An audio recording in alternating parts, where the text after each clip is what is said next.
Hello and welcome back to the podcast. I am here with you again and I have another reviewer of the week. This one is Hannahbelle02 and she says, "Love this podcast. Hi, my name is Hannah and I'm currently 26 weeks pregnant and found this podcast back when me and my husband first started trying.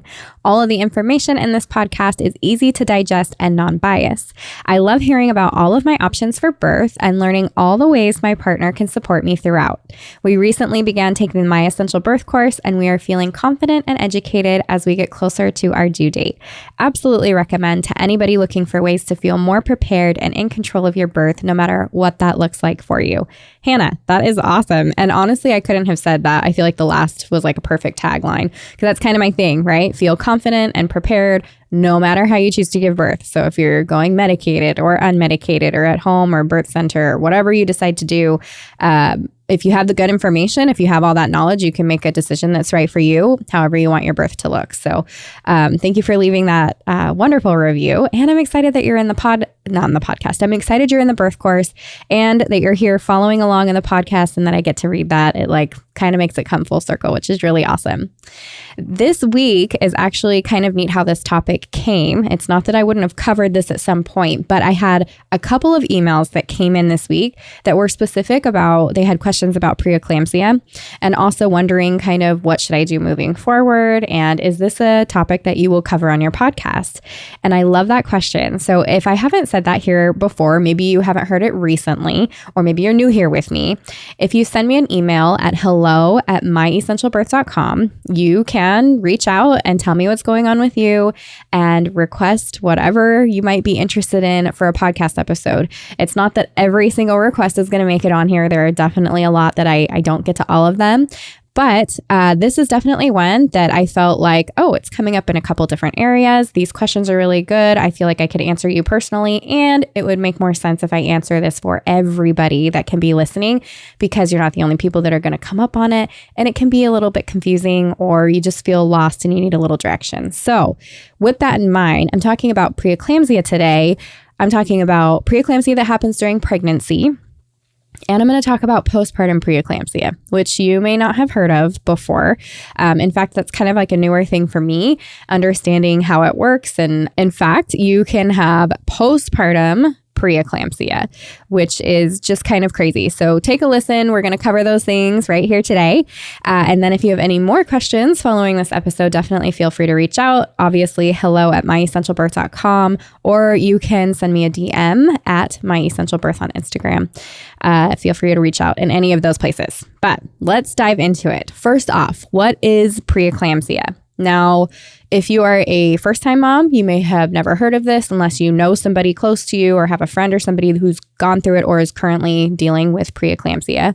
But preeclampsia is a concern because it can lead to eclampsia, but also it creates a situation where mom and baby, you're trying to decide what's safer, baby in the belly or baby out of the belly, and how long can mom go before we're talking induction and things like that. So it's one of those situations where it's a medical condition that does come up fairly regularly during pregnancy, and we'll talk about ways to prevent it and stuff, but just so that you're aware that it's a medical condition that can cause things like induction and stuff to become part of your birth story, which is totally fine, just part of the process, but I want you to be aware of what that looks like for you. So, like I said, it can develop pregnancy or postpartum. I'm going to talk about the pregnancy one right now, but oftentimes what you'll hear is when you go to one of your provider's appointment, because when you go into the doctor, right, they check your blood pressure, they check your urine, maybe they do a vaginal exam, but that the blood pressure and the urine is like a common, every time you meet with your provider, that's something that they check. And so the way that you hear they have an idea of if you have preeclampsia is it looks like high blood pressure for mom during pregnancy. That's typically how it starts.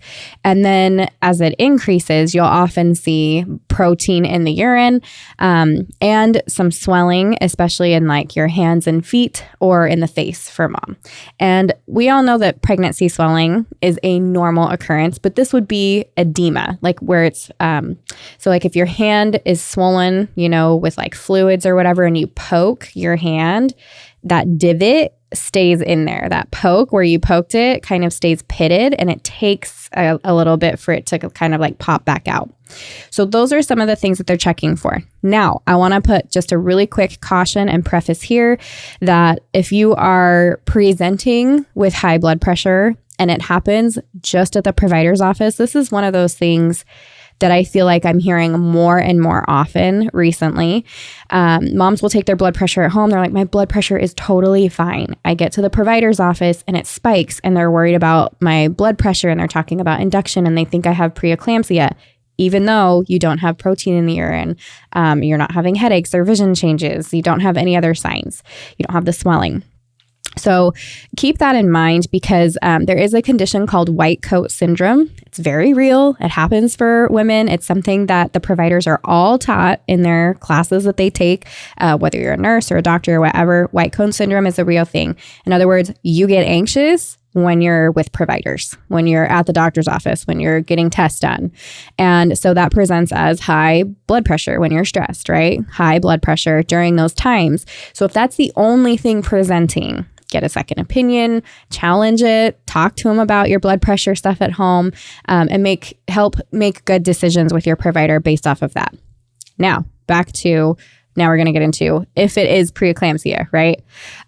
So it's pretty common in the way of, so I think the stats are like between 5 to 8%, or about 1 in 25 women. So, I mean, it's enough that it is a lot. Like, I feel like this comes up in the birth course quite a bit. This comes up with doula clients that I've had in the birth community. I'm like going through all the people that I talk to. Like, preeclampsia is a pretty common thing. They say 5 to 8%. I feel like for the amount of women that I know, it might be a little bit more than that. But maybe it's on that 8% side. But in other words, it's not uncommon. It's something for you to keep an eye open about and to understand how to prevent and what to do if you are diagnosed with it. There is a difference between gestational hypertension and preeclampsia. So I do want to make that distinction here. In other words, if you have high blood pressure, that is not white coat syndrome, you have actual high blood pressure and no protein in your urine, they may call that mild preeclampsia. But that is one way that it can present. Like, you see that high blood pressure first. So that is something to keep in mind. There are different stages of preeclampsia as well. So you kind of have the like mild side of things and the more severe side of things. So I want to go over the symptoms, because if you're listening here and you're trying to self-diagnose, or you're thinking through, oh, well, this happened at the last appointment, or I've been feeling this way since whenever, even postpartum, right? Then it can help you maybe be able to bring up some of those concerns, or at least have it in your mind, kind of in the back of your mind, to be paying attention to those things throughout your pregnancy. So mild symptoms are going to include an elevated blood pressure, water retention, where it's that edema that we were talking about, and protein in the urine. That is preeclampsia. That's not just that gestational hypertension. That's the mild form of preeclampsia. It can stay there, or it can go more severe. On the more severe side of things, you'll have those mild symptoms plus things like a headache and vision changes. New nausea symptoms is something that can come up. Difficulty with breathing, fatigue, pain in the upper right part of your abdomen. If you are bruising easily, you can have decreased urine output, decreased platelet levels, and even impaired liver function, which obviously some of that would have to be done with testing. But those are where it's headed for a more severe situation. That next stage, the one we never want to get to, would be eclampsia, and that's where you're worried about having seizures. And obviously a mom who's having seizures is at risk as well as her baby. So that's always what they're trying to avoid, is heading towards any more of the severe stuff, but definitely never wanting to hit eclampsia. So how does this affect mom? Now, obviously, if it's not treated, that can be a bad thing. It can lead to serious complications. That can be like liver and kidney failure, and then future cardiovascular issues. So keep that in mind as you are kind of coming up to some of these things. What I was saying like early on is if you're a new mom and you're newly pregnant, maybe you haven't heard of this, like chances of you hearing about it during your pregnancy, it's not going to be till the later part of your pregnancy. The second half, oftentimes it doesn't present until that very final stretch, those last like 4 weeks or so in pregnancy. And that's where moms can get a little like flustered if they haven't heard of it by then, because then they're like, oh shoot, they're saying induction and what should I do? And all of that. So that's kind of where I was like, early on, it's good to know, especially if you haven't come up against it before, that these are signs, these are symptoms. Now, I mentioned it can lead to life-threatening conditions. That would be the eclampsia, seizures, obviously bad for mom, bad for baby. HELLP syndrome is another one that goes along with that. That's the HELLP syndrome. It stands for hemolysis, elevated liver enzymes, and low platelet count. The HELLP syndrome would usually occur rather late in pregnancy. It's oftentimes associated with preeclampsia. So those who have preeclampsia during pregnancy, I think it's about 15% of women that are diagnosed with preeclampsia will end up developing this HELLP syndrome. However, HELLP syndrome is also kind of its own thing. It is not preeclampsia, and so you can develop it without having the high blood pressure and stuff. So, but for the sake of talking about preeclampsia right now, just know if you have preeclampsia that this is also something that they'll be looking for, or just kind of for you to have that information that HELLP syndrome is something that can happen if you have preeclampsia. And what HELLP syndrome does is it affects the breakdown of red blood cells, like how the blood clots and how the liver functions. So all of that together obviously would be a little trickier of a situation going into labor. Preeclampsia can be a little tricky because it prevents the placenta from getting enough blood, which is obviously not good for the baby. So the baby gets less oxygen, less food. They can end up being a lower birth weight. However, most babies are born healthy if preeclampsia is detected and treated early, which is why it's great to have you're hitting all those checkup milestones, which at the end is weekly, right? And there's a reason for that. Now let's talk about treatment. So if you're close to your due date, the chances are that your provider is probably going to want to schedule an induction. Now, again, this is to make sure it is not that white coat syndrome and it's not just the hypertension. Depending on where your numbers are, your history, your medical stuff. I'm not a medical provider. I am not here to provide medical advice. This is information that you can discuss with your provider and you guys can come together and make a decision that's going to be best for you. But it's information that I think is important to have. So oftentimes, like if you've hit 36, 37 weeks and you're presenting with preeclampsia, you've been diagnosed with preeclampsia, induction is the conversation that you're going to have. In mild cases, if you're less than 37 weeks gestation, they're probably going to recommend rest, lying on your left side to take the weight off of the baby and the major blood vessels, that vena cava. And additional prenatal checkups to monitor blood pressure, kidney and liver function, all that they're going to want to monitor a little bit more closely, obviously, if this is something that you present with. You'll also want to make sure to increase your water intake. And if you're not already, make sure that you are getting more protein in your diet. Now, just so that we're clear here, once you have been diagnosed with preeclampsia, once that presents itself during pregnancy, there's no going back. You can't reverse it. So it's maintenance as best as you can, and treatment that's not going to prevent it from, or like make it go back. But that the goal is to make it not get worse if you can, because sometimes our bodies just do what they do, right?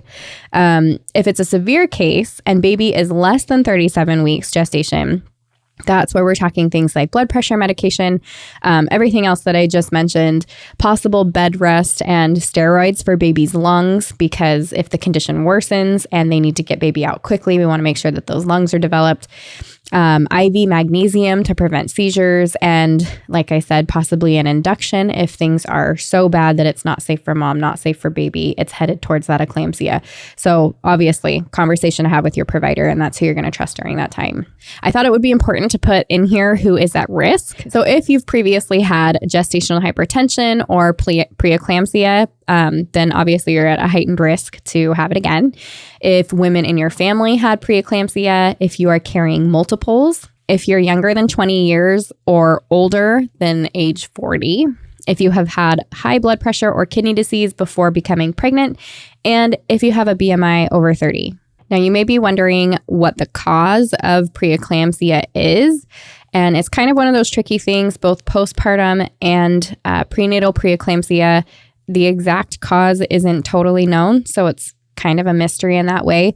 Although there is some thought behind thinking it has to do with improper function of the placenta, including insufficient blood flow to the placenta. So those are some trains of thought. But more importantly, let's talk about some prevention that we can work on.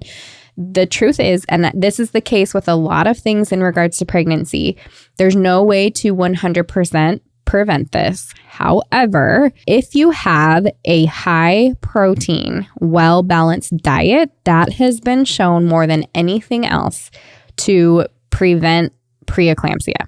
So lots and lots of protein, 75 grams plus. And as we are learning more and more, it's even closer to like 100 grams a day if you can do it. So high protein, well-balanced diet, that's kind of if you know anything about macros, or even if you don't, just basically you want to have fruits and vegetables and make sure you get your protein and healthy fats.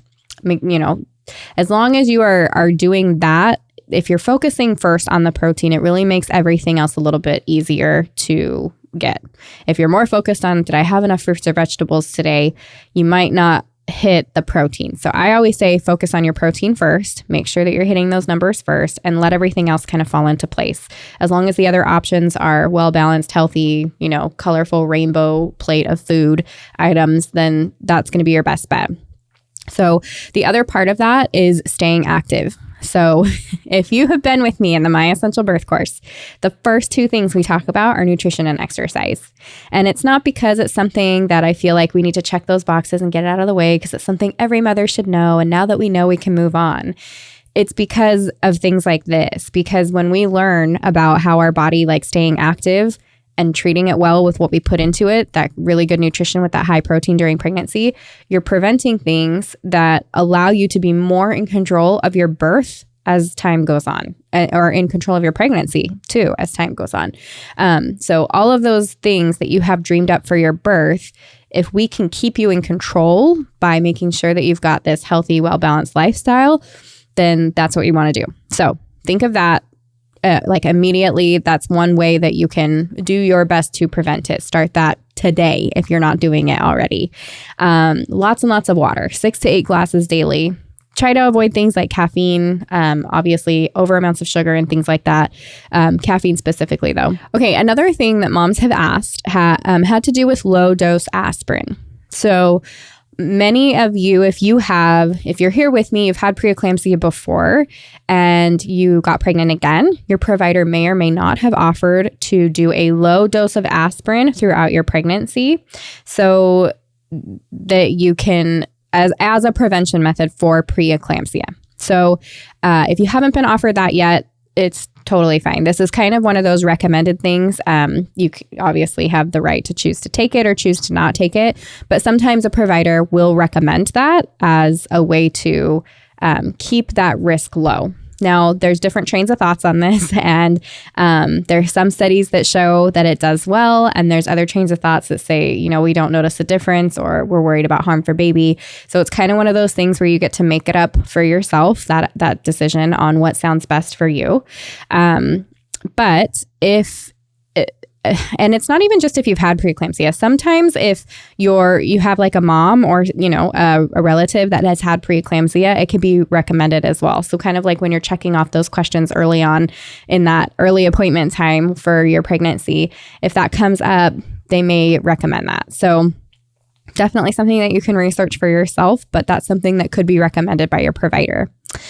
And then I thought it would be really important to touch on postpartum preeclampsia because, again, this is one of the conversations that I got to have this week. And, from a mom that did not have eclampsia or high blood pressure or protein in her urine or anything during pregnancy, But postpartum, things just kind of went crazy and it was like a quick onset of it.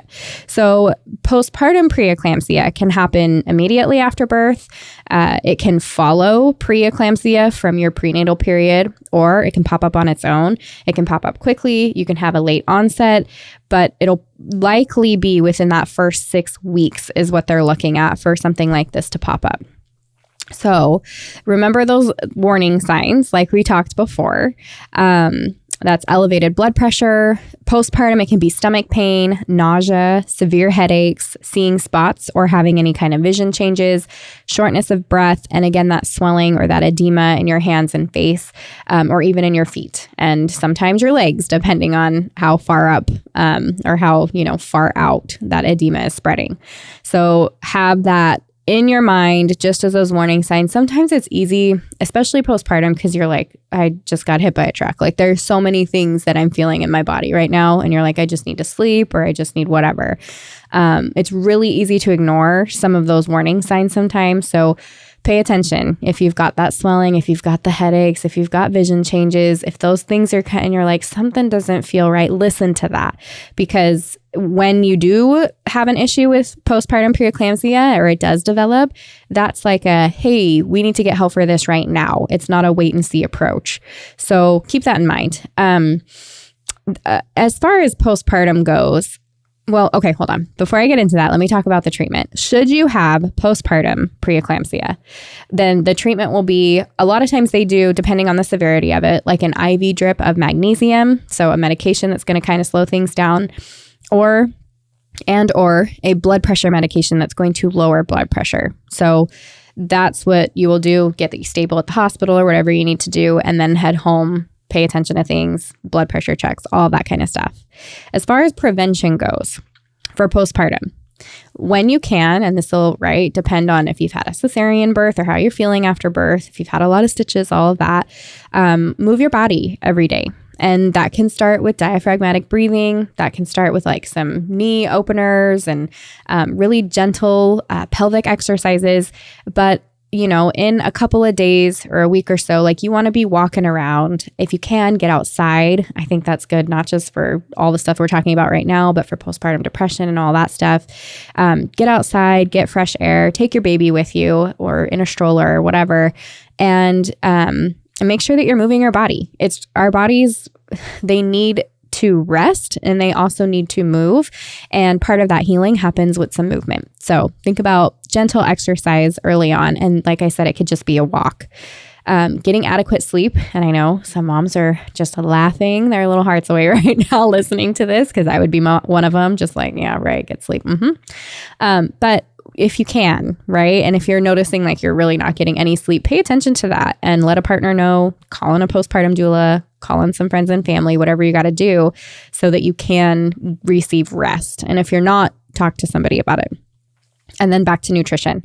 That same good nutrition that we talk about in pregnancy is just as important in postpartum. So that is, you can stick with that high protein, well-balanced diet.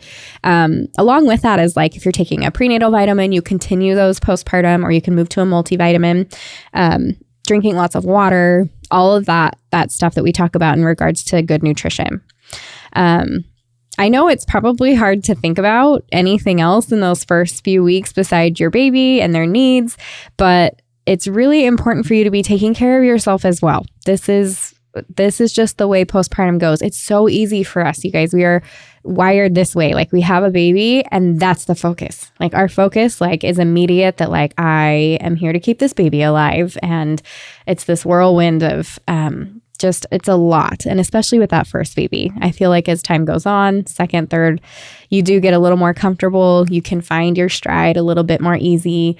Maybe you're just one of those amazing women that the very first baby you have, you're like, I got this, but if that's not you, make sure that you're paying attention to you and your needs too. In fact, that's something that I really put on the partners postpartum, is make sure mom's eating, make sure she's drinking, make sure she has a break, make sure she gets a shower. Like, what do her needs look like? She shouldn't be up cooking right away unless she really feels good and wants to. Rest, relaxation, movement, getting outside, eating, drinking, all those things are really important. So that's how you can kind of like check in with yourself postpartum.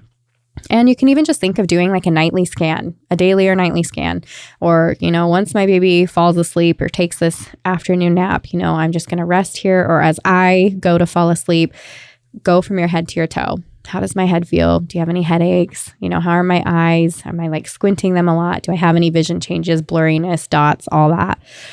All the way down, like, am I smelling okay? What am I hearing? Like, am I calm? Do I feel like I hear like buzzing, or are loud noises getting me ruffled? My mouth, right? What am I eating? What am I drinking? What am I saying to other people? What am I keeping in my head? All the way down. How are your breasts feeling? How's your abdomen feeling? Legs, feet, hands. I mean, all of it. I do the same thing when I visit moms as a birth doula. When I do my postpartum visit, that's something, whether or not they realize that I'm doing it or not, that I'm walking them through that. I want to head to toe check on mom. How's she feeling? How's she processing the birth? All of that. And then I can help, like, well, I noticed you said this, or kind of like validating and talking, repeating back to mom, and then offering suggestions and help. So make sure you're talking to people. Make sure that you're being open with your birth partner, other people that come to visit and help with baby or postpartum tasks or whatever, because they can be kind of that first line of defense. Even like your mom that's visiting, we're in tune this way. And I can imagine a mom and visiting her daughter and knowing like, hey, something's off. Like, yeah, you're postpartum. Yeah, things are crazy. You're not getting sleep. And I think you need a little bit more support, or something doesn't seem right. And between the two of you can figure it out. Same with your birth partner, maybe family, friends, whatever. But having people in your birth space that you know and trust can also be a good helper for those catching those kinds of signs early on. Same with postpartum doulas, birth doulas, all that. Okay, I think I want to end that with, if you are noticing signs of preeclampsia during pregnancy, during postpartum, but especially postpartum, because I think at least in pregnancy, you're like, I've got a doctor to call. I'm worried about the baby. You're like more thinking about that and not so distracted with baby. But if you're noticing those signs, you're concerned at all, call in, ask the nurse or provider, go make an appointment, meet with your provider, check your blood pressure at home if you have a way to do that. But do what you can, because it is serious and you want to take care of it as quickly as possible. Again, if you guys have any more questions, anything regarding this episode, you can reach out at hello@myessentialbirth.com or shoot me a DM at myessentialbirth on Instagram. I will see you guys next week.